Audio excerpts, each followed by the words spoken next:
Welcome everyone. अभी मैं ये जो आज +1 क्लास का फिजिक्स का क्वेश्चन पेपर हुआ है इसके एमसीक्यूज डिस्कस कर लेते हैं। फर्स्ट क्वेश्चन है, distance time graph for stationary body is shown in figure. आपको ये स्टेशनरी बॉडी है और ये बताना है कि after 2 hour what will be the speed. देखो, अगर बॉडी स्टेशनरी है तो खुद ही सोचो, क्या वो चली होगी? बिल्कुल भी मूव नहीं किया उसने, तो जब मूव ही नहीं किया तो स्पीड कहाँ से आ गई? तो स्पीड तो नहीं होनी है, तो स्पीड का मतलब यानी कि 0 आंसर होना था इसका। ऑप्शन डी सही होगा। ठीक है, तो पहले क्वेश्चन का आंसर ऑप्शन डी। सेकेंड और थर्ड क्वेश्चन आपके असर्शन और रीजन से थे। पहला क्वेश्चन है, hot soup taste better than cold soup. हाँ, ये सही है। हॉट सूप ज़्यादा टेस्टियर होता है कंपेयर टू कोल्ड सूप। और रीज़न दिया है, hot soup has high surface tension. High surface tension का मतलब होता है मिनिमाइज़ कर लेना अपने एरिया को। जैसे ड्रॉप बनती है ना, वो मिनिमाइज़ कर लेती है। अगर जो हम खाना खाएंगे, वो जो यानी कि जो हम सूप पिएंगे, अगर वो लिक्विड खुद को इकट्ठा कर ले, मतलब ड्रॉप जैसी बना ले, तो फिर हमें ज़्यादा टेस्ट नहीं आएगा। हमें टेस्ट कब आएगा? जब सरफेस टेंशन कम होगी। अगर सरफेस टेंशन कम होती है तो लिक्विड स्प्रेड करता है, फिर वो मिनिमाइज़ नहीं कर पाता अपने एरिया को। तो जब हॉट होता है सूप तो उसकी सरफेस टेंशन लो होती है और वो आपके टंग पर अच्छे से स्प्रेड होता है। तो उसका मतलब रीज़न गलत बताया है इन्होंने। तो इसका आंसर होना है ऑप्शन सी, कि A is true but R is false.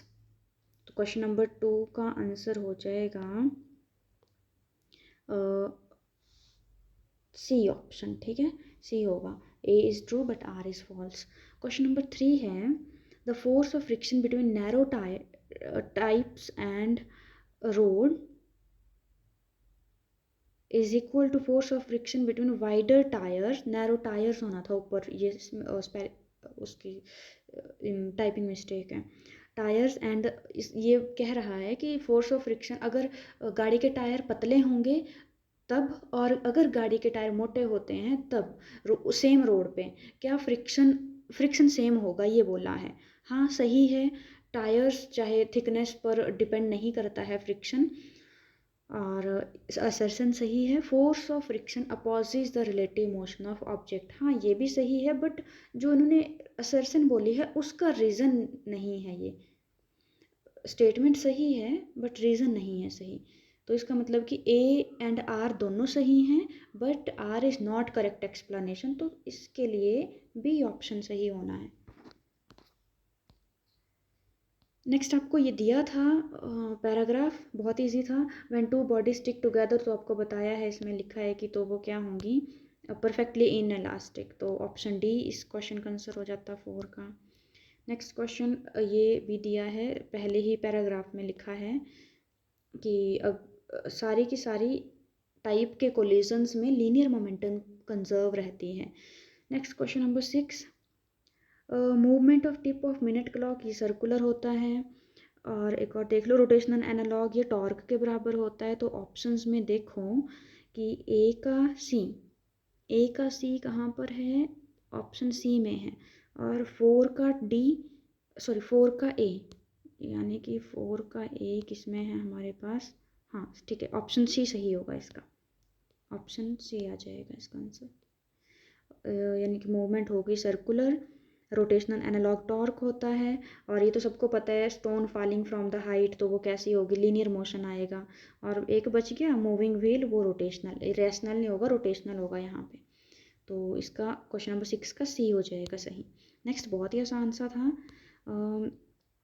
Acceleration due to gravity की value at the centre of earth 0 होती है।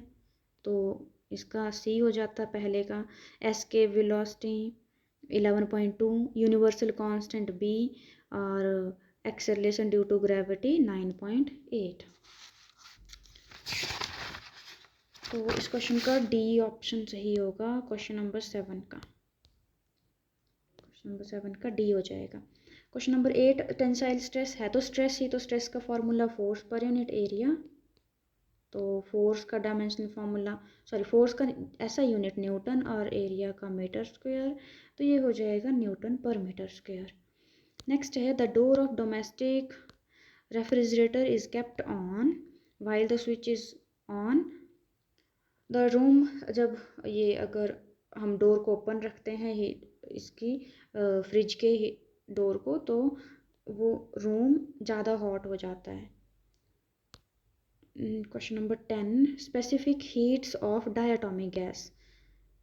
Specific heat of diatomic gas, इसके लिए स्पेसिफिक हीट के लिए फॉर्मूला होता है ये gamma is equal to 1 - 1 + 2/f। F होता है डिग्री ऑफ फ्रीडम, और डायटोमिक मॉलिक्यूल के लिए डिग्री ऑफ फ्रीडम होता है 5, तो 1 + 2/5। आंसर आ जाएगा 5 1 जब 5 + 2 7/5। तो इसका हो जाएगा ऑप्शन डी। ठीक है जी, ऑप्शन डी सही होगा क्वेश्चन नंबर 10 के लिए।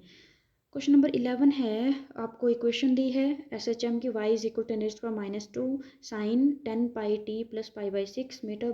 पूछा है एम्पलीट्यूड क्या होगा। तो ये जो आपके पास साइन से पीछे लिखा होता है ना, ये एम्पलीट्यूड होता है।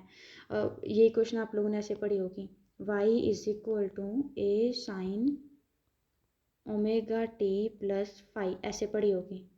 तो ओमेगा टी ये जो ब्रैकेट के अंदर होते हैं ये तो एंगुलर फ्रीक्वेंसी और टाइम हो जाता है। अगर एंगुलर फ्रीक्वेंसी पूछी होती तो 10π आता, पर आपको एम्पलीट्यूड पूछा है तो ये 10⁻²। क्वेश्चन नंबर 11 का 10⁻², ऑप्शन बी। लास्ट क्वेश्चन है, if the source is moving away from the stationary observer with the velocity of sound, the frequency observed will be less, तो वो फ्रीक्वेंसी कम होती जाएगी। आगे ये रीजनिंग वाले क्वेश्चन थे, आसान थे। और एक और था यहाँ पे एक अच्छा सा, why water is preferred to any other liquid in hot water bottle, कि हम क्यों वाटर को प्रेफर करते हैं वो हॉट वाटर बॉटल्स में, क्योंकि उसकी हाईएस्ट स्पेसिफिक हीट कैपेसिटी होती है। हाईएस्ट स्पेसिफिक हीट कैपेसिटी होने का मतलब है कि हम उसको, वो धीरे धीरे गर्म होगा, मतलब गर्म हो जाएगा, फिर उसके बाद धीरे धीरे कूल डाउन होगा, ठंडा धीरे होगा वो पानी। ठीक है, तो इसीलिए हम वाटर को ज़्यादा प्रेफर करते हैं। एक और था 19, इसको यूजिंग डायमेंशनल एनालिसिस करना था, तो आपको ऐसे करना था। इसको क्या पूछा था कि time period depends on directly proportional to length और ग्रेविटी। लेंथ आ गई और ग्रेविटी आ गई, तो इसको ए बोल लो, इसको बी बोल लो, और इधर को तो टाइम ही है। फिर आपको टाइम का डायमेंशनल फार्मूला क्या होगा, m0 l0 t1, और इज इक्वल टू दूसरी तरफ लेंथ का l हो जाएगा, l की पावर a, लेंथ का तो l ही होता है। ग्रेविटी का डायमेंशनल फार्मूला Lt-2। मैं यहाँ पे लिख देती हूँ l⁻⁴, ग्रेविटी का Lt-2 और उसके बाहर पावर b। तो अब हो जाता है ये l की पावर a, l की पावर b, l आगे t है सॉरी, तो t की पावर -2b। अब दोनों तरफ लेफ्ट हैंड साइड और राइट हैंड साइड की पावर्स को इक्वेट कर दो, आपके पास l आ जाना था हाफ, और g की वैल्यू यानी कि जो सॉरी a की वैल्यू आ जाएगी हाफ, b की वैल्यू आ जाएगी -½ तो आपके पास जो आंसर बनना था, time period is equal to वो डायरेक्टली प्रोपोर्शनल टू l की पावर हाफ, क्योंकि a की वैल्यू हाफ आएगी और g की वैल्यू, सर g की पावर b थी तो b की वैल्यू -½ आएगी। फिर ये बन जाता t directly proportional to √L/g। ठीक है, ये फॉर्मूला आप लोगों ने पढ़ा होगा। और इस प्रोपोर्शनल को जब हटाते हैं तो यहाँ पे 2π आता है। ये आंसर था इसका। और बाकी न्यूमेरिकल थे, अच्छे थे न्यूमेरिकल। अगर कंसेप्ट क्लियर होता तो हो जाने थे, नहीं तो नहीं होते। आई थिंक आप लोगों को बाकी ऑप्शंस बहुत थे तो वही किए होंगे। Thank you.